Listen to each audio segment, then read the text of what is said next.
ये कहानी है एक दयालु न्यायप्रिय राजा की। एक ऐसा राजा जो अपनी प्रजा से बहुत प्यार करता था।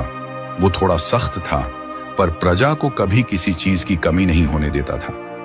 राजा के न्याय पर सबको गर्व होता था। राजा का न्याय कठोर होता था, पर राजा कभी भी किसी के साथ अन्याय नहीं होने देता था। राजा का नाम था महाराज कैवल्य। राजा का एक नियम था, वो रोज अपने बगीचे में कुछ देर टहलता था। राजा ने वो सुंदर बगीचा बनवा लिया था क्योंकि उसे फूल और पौधे बहुत पसंद थे। राजा को उस बगीचे में बहुत प्रसन्नता महसूस होती थी। एक दिन राजा उस बगीचे में रोज की तरह टहल रहा था। तब राजा ने देखा कि कुछ सैनिक एक सांप को छड़ी से पीट रहे हैं। राजा भागकर उनके पास आया। राजा ने पूछा कि क्या हुआ, क्यों मार रहे हो इस सांप को? सैनिक ने बताया कि महाराज, ये सांप भयंकर विषैला है। अगर किसी को एक बार भी डस ले तो सामने वाला कुछ ही क्षणों में अपने प्राण त्याग देता है। इसे मार डालना ही ठीक है। कहीं किसी को डस लिया तो हम क्या करेंगे? महाराज ने कुछ देर सोचा और उस सांप की तरफ देखा। सांप वहीं पड़ा हुआ था। राजा उस सांप के पास गया। राजा ने उस सांप को उठाया और बगीचे में ही एक बिल बनाकर उसमें छोड़ दिया। सिपाही ने कहा कि अरे महाराज, आपने ये क्या कर दिया? इस सांप को जिंदा छोड़ना खतरे से खाली नहीं है। राजा ने कहा कि नहीं, एक बार मैंने उसकी जान बचाई है, अब ये किसी को कुछ नहीं करेगा। सब सिपाही चले गए। राजा भी अपने रोज के काम करने लगा। दिन भर काम करने के बाद राजा रात को अपने कक्ष में सो रहा था। गहरी नींद में उसे सपना आया। सपने में राजा ने देखा कि वही सांप जिसे उसने सुबह बचाया था, वो एक दिव्य रूप लेकर आया है। उस सांप के माथे पर एक नागमणि था जो सुनहरे रंग में इस तरह से चमक रहा था कि कोई सूरज चमक रहा हो। उस सांप ने राजा के सामने हाथ जोड़े और कहा कि महाराज, आपने मुझे नया जीवन दिया है। मैं कोई साधारण सांप नहीं हूं, मैं एक नाग हूं, नागलोक का रक्षक, करकोटक। आपने एक बार मेरी जान बचाई है। अब जब भी आपको सहायता की जरूरत होगी, आपके बिना कहे ही मैं वहां पहुंच जाऊंगा। राजा ने कहा, पर तुम मेरे बगीचे में कैसे आए थे? करकोटक नाग ने कहा, इस भूमि पर बहुत सारे नाग सांप घूमते रहते हैं। कई बार कुछ लोग बिना किसी कारण के सांपों को मारते हैं। नागलोक का रक्षक होने के कारण मुझ पर यह जिम्मेदारी है कि मैं उनका ध्यान रखूं। राजा ने कहा कि तुम तो सच में रक्षक हो। अपनी जिम्मेदारी पूरी करने के लिए तुम अपने आप को खतरे में डाल रहे हो। आज यदि मैं समय पर नहीं आता तो सिपाही तुम्हें मार डालते। इसीलिए महाराज, मैं आपके एहसानों का बदला चुकाने की बात कर रहा हूं। आपने सिर्फ मुझे नहीं, मेरे साथ नागलोक को भी बचाया है। पूरे नागलोक पर आपका उपकार है। मैंने सुना था कि आप न्यायप्रिय हैं और आपने मेरी जान बचाकर यह सिद्ध किया है। अब मेरी यह जिम्मेदारी है कि मैं भी आपके काम आऊं। जब भी कभी आपको कोई भी समस्या होगी तो मैं आपके काम आऊंगा। राजा ने सपने में उस नाग को देखा और राजा समझ गया कि वो नाग सच में उन्हें संकेत देने ही आया था। कुछ दिन बीत गए। राजा का राज्य बहुत अच्छी तरह से चल रहा था। उनके राज्य में सब कुछ खुशहाल था, पर अचानक से एक बहुत बड़ी मुसीबत उनके सामने आ गई। गर्मी का मौसम शुरू हो गया था। तेज धूप पड़ने लगी थी। नदी और तालाब सूखने लगे थे। गांव के कुएं भी सूख गए थे। लोगों को अब पानी की किल्लत होने लगी थी। पूरी प्रजा पानी के बिना तड़पने लगी थी। एक बूढ़ी पानी के हंडे लेकर नदी पर गई थी, पर नदी में पानी बिल्कुल सूख चुका था। दूसरी औरतें कुएं पर पानी भरने गई थीं, पर कुएं से भी एक बूंद पानी हंडे में नहीं भर रहा था। सभी एक दूसरे से पानी मांग रहे थे। किसी के भी पास पीने के लिए भी पानी नहीं बचा था। सबके गाय, भैंस जैसे जानवर और पंछी पानी के बिना बिलख रहे थे। पूरी प्रजा पर पानी की किल्लत किसी बड़े पहाड़ की तरह टूट पड़ी थी। एक दिन कुछ गांव वाले और बड़े बुजुर्ग साथ आए और बात करने लगे। एक बुजुर्ग ने कहा, हम सब बहुत बड़ी समस्या से जूझ रहे हैं। इस समस्या का हल अब हम नहीं ढूंढ पाएंगे, इसलिए हमें अब महाराज और मंत्री जी से ही बात करनी चाहिए। अब महाराज ही हमारी समस्या दूर कर सकते हैं।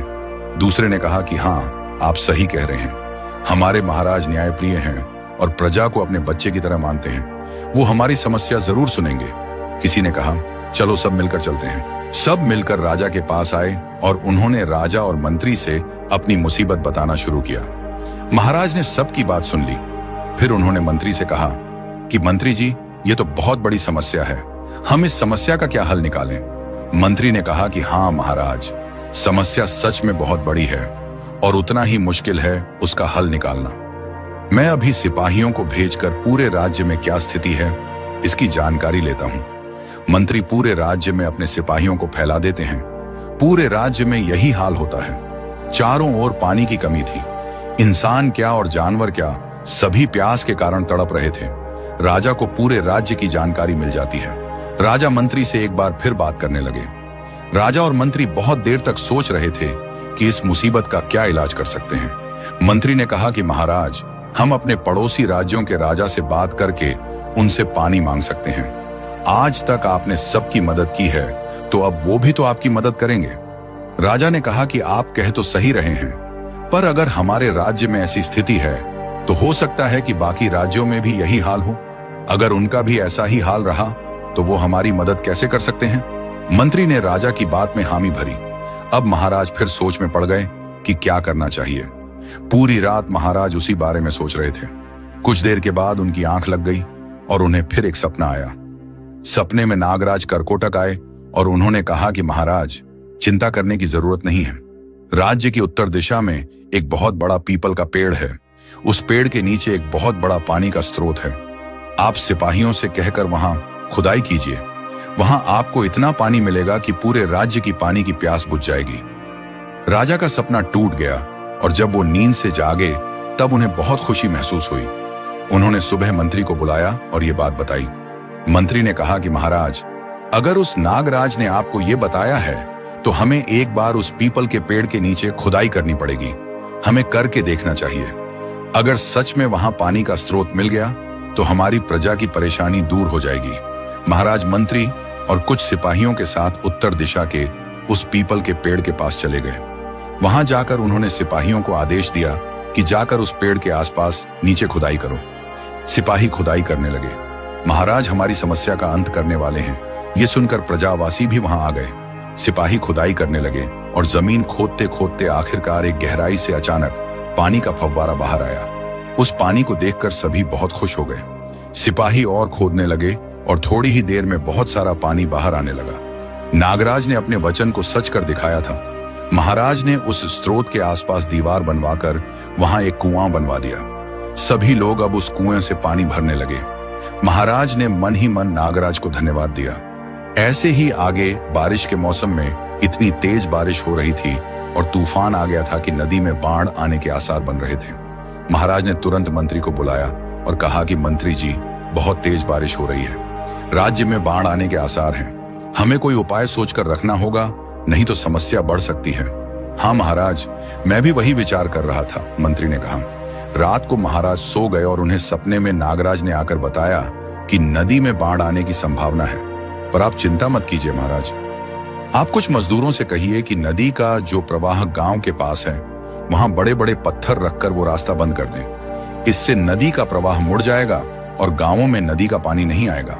राजा ने अगले दिन ही मजदूरों को बुलवाकर नदी के पानी का प्रवाह बदल दिया। बारिश बढ़ती रही पर गांवों में नदी का पानी नहीं आया। राजा ने समय रहते अपनी समस्या का समाधान पहले ही कर दिया। ये देखकर प्रजा के मन में राजा के प्रति सम्मान और आदर और ज्यादा बढ़ गया। ऐसे ही दिन बीत रहे थे। सब कुछ सही चल रहा था। एक दिन राजा के दरबार में एक तांत्रिक आया। बड़ी बड़ी मालाएं पहने हुए, काले रंग के कपड़े, माथे पर काले रंग का बड़ा टीका, हाथ में त्रिशूल लिए हुए वो तांत्रिक महाराज की जय हो, महाराज की जय हो कहते हुए दरबार में आया। राजा ने पूछा कि तुम कौन हो? तब तांत्रिक ने बताया, महाराज, मैं एक तांत्रिक हूं और यहां आपके फायदे की बात करने आया हूं। तांत्रिक की बात सुनकर मंत्री ने पूछा कि तुम महाराज का फायदा कैसे कर सकते हो? तब तांत्रिक ने कहा कि मैं सिर्फ महाराज का नहीं, आप सबका भी फायदा करने आया हूं। यह सुनकर मंत्री की आंखें चमक गईं। उसने पूछा कि यह कैसे हो सकता है? तब तांत्रिक ने महाराज की ओर देखकर कहा, महाराज, मुझे पता है कि आपने एक बार एक सांप की मदद की थी और अब वो सांप आपके सपने में आकर आपको आपकी हर समस्या का हल बता देता है। महाराज तांत्रिक को गौर से देखने लगे। फिर तांत्रिक ने कहा कि महाराज, वो सांप ही इस बार भी आपकी मदद करेगा। आज तक उस सांप ने आपकी मदद की है, पर इस बार वो आपकी ऐसी मदद करेगा कि पूरा राज्य खुशहाल हो जाएगा। मंत्री ने फिर पूछा कि ऐसा कैसे हो सकता है? तब तांत्रिक ने बताया कि अगर वो सांप मुझे मिल जाए तो आपके पूरे राज्य पर सोने की बारिश होगी। बस एक बार वो सांप मुझे दे दीजिए। सोने की बारिश होगी। ये सुनकर दरबार में सब लोगों के मन में लालच पनपने लगा। मंत्री ने महाराज से कहा कि महाराज, अगर ऐसा हो सकता है तो वो सांप इसे दे दीजिए। वैसे भी वो सांप हमारे बगीचे में रहे या इसके पास, क्या फर्क पड़ता है। तब तांत्रिक ने फिर कहा कि महाराज, एक बार सोचिए कि आपको बस उस सांप को मुझे दे देना है। एक बार वो सांप मेरे पास आ जाए, मेरी विद्या से मैं आपके पूरे राज्य को सोने का बना दूंगा। मंत्री और बाकी दरबार में खड़े सभी लोग सोने के लालच में आकर महाराज से कहने लगे कि महाराज, उस सांप को दे दीजिए, उस सांप को दे दीजिए। महाराज सोच में पड़ गए कि अब क्या करें। पूरी प्रजा पर सोने की बारिश होती तो सब बहुत ज्यादा धनवान बन जाते। महाराज सोच रहे थे, तभी वहां नागराज प्रकट हो गए। नागराज के शरीर पर जख्म थे। उसे देखकर महाराज ने पूछा कि तुम्हें ये क्या हुआ है। तब नागराज ने बताया कि महाराज, इस तांत्रिक की बातों में मत आइए, ये आपका नहीं, खुद का फायदा करने की सोच रहा है। इस पर कभी विश्वास नहीं कर सकते। महाराज ने पूछा कि तुम इसे जानते हो। नागराज ने बताया कि हाँ, मैं इसे जानता हूं। ये मेरी मणि हासिल करना चाहता है, इसलिए आपसे झूठ बोल रहा है। राजा अब तांत्रिक के पास आया और उसने अपनी तलवार निकाली। तलवार को तांत्रिक की गर्दन पर रखकर राजा ने कहा, बाकी सब तुम्हारी बातों में आकर सोने के लालच में फंस सकते हैं, पर मैं नहीं। इस नागराज ने हर समस्या में मेरी मदद की है, मैं उसके साथ विश्वासघात नहीं कर सकता। महाराज ने तलवार गर्दन पर रखते ही तांत्रिक अचानक एक बड़े काले सांप में बदल गया। ये देखकर सब डर गए। नागराज करकोटक ने कहा, आखिर तुम आ ही गए अपने असली रूप में। महाराज ने नागराज से पूछा कि ये सब क्या है। तब नागराज ने बताया कि महाराज, ये नागलोक का ही एक दुष्ट सांप है। ये मेरी मणि हासिल करके खुद नागलोक पर राज करना चाहता है। आज तक इसकी मनीषा सफल नहीं हुई, इसलिए आज इसने आपको लालच दिखाकर उसका फायदा उठाना चाहा। जब मैंने इसे आपके पास आने से रोकने की कोशिश की, तब हम दोनों में लड़ाई हुई और मैं जख्मी हो गया। राजा ने कहा कि ये तुमने सही नहीं किया कालकूट। ये एक परोपकारी नाग है, इसकी मणि हासिल करने की इच्छा भी तुम्हें नहीं करनी चाहिए। तुमने मुझसे भी झूठ बोला है। मैं पहले ही जानता था कि पूरी प्रजा पर सोने की बारिश ऐसा कभी नहीं हो सकता। तांत्रिक का रूप लेकर तुमने ये तो दिखा दिया कि तुम बहुत शक्तिशाली हो, पर इसका अर्थ ये नहीं है कि तुम किसी को भी अपने जाल में फंसा सकते हो। मैं एक राजा हूं और राजा होने के नाते किसी भी वस्तु का लालच करना मेरे लिए पाप है। तुमने मुझसे ये पाप करवाने की कोशिश की, साथ ही मेरे प्यारे दोस्त का विश्वासघात करने की सलाह तुम मुझे दे रहे थे। राजा की बात पूरा दरबार शांति से सुन रहा था। सबको अब अपने आप पर शर्म आ रही थी। सब अपनी गर्दन झुकाए खड़े थे। ये देखकर सांप कालकूट महाराज के पास आकर उन्हें जकड़ लिए और उन्हें डसने ही वाला था कि तभी नागराज करकोटक ने आकर अपनी शक्ति बढ़ाई। करकोटक की दिव्य शक्ति से उसके शरीर का आकार बढ़ गया और उसके सर पर चमकने वाली मणि निकल आई। सूरज की रोशनी जैसी उस मणि की रोशनी पूरे दरबार में फैल गई और सबकी आंखें चकाचौंध हो गईं। सबने अपनी आंखें बंद कर लीं और जब आंखें खोलीं, तब नागराज करकोटक वहां नहीं था। वो कालकूट के साथ गायब हो गया था। सभी दरबार में इधर उधर देखने लगे। उन्हें कहीं दोनों सांप दिखाई नहीं दिए। मंत्री राजा के पास आया और कहा कि महाराज, आज एक बार फिर करकोटक ने आपको बचा लिया। हमें माफ कर दीजिए महाराज। हम सब उस कालकूट की बातों में आ गए थे। सब हाथ जोड़कर राजा से माफी मांगने लगे। नागराज करकोटक कालकूट को लेकर नागलोक में आया। करकोटक का आकार अब भी बड़ा ही था। उसके उस आकार की वजह से कालकूट कुछ नहीं कर पा रहा था। दोनों में फिर से लड़ाई शुरू हो गई, पर इस बार नागराज करकोटक कालकूट पर भारी पड़ रहा था। नागराज करकोटक ने कहा, तुमने मेरी मणि हासिल करने की कोशिश की, वो तो मैंने सह लिया था, पर आज तो तुम एक सज्जन और न्यायप्रिय राजा को मारने की कोशिश कर रहे थे। यह तुमने सही नहीं किया। अब तुम्हें सजा देने की बारी आ गई है। कालकूट अब नागराज करकोटक से माफी मांगने लगा।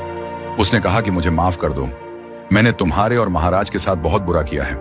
मैं जाकर महाराज से भी माफी मांगता हूं, पर मुझे सजा मत दो। मुझे पता है कि तुम्हारी सजा कितनी भारी पड़ती है। एक बार ऐसे ही हमारे वंश के एक सांप ने जब दूसरे सांप से दुश्मनी कर ली थी, तब तुमने गरुड़ को बुलाकर उस सांप को उस गरुड़ के हवाले कर दिया था। फिर उस गरुड़ ने उस सांप के शरीर को नोच नोच कर उसे खा लिया था। नहीं, मैं नहीं चाहता कि हमारा सदियों पुराना दुश्मन गरुड़ आकर मेरे शरीर के टुकड़े टुकड़े कर दे। इससे अच्छा तो यह है कि मैं अपनी गलती मानकर तुम सबसे माफी मांगूं। आज तक मैंने कभी किसी से माफी नहीं मांगी है, पर आज मैं अपने अहंकार को छोड़कर तुमसे माफी मांगता हूं और तुम्हारी मणि हासिल करने की इच्छा को भी छोड़ देता हूं। आज के बाद मैं नागलोक के घने जंगलों में जाकर रहूंगा, कभी तुम्हारे सामने नहीं आऊंगा, बस मुझे सजा मत दो। ये सुनकर नागराज करकोटक फिर कालकूट को लेकर राजा के दरबार में प्रकट हो गया। उन्हें फिर वहां आया हुआ देखकर सब डर गए।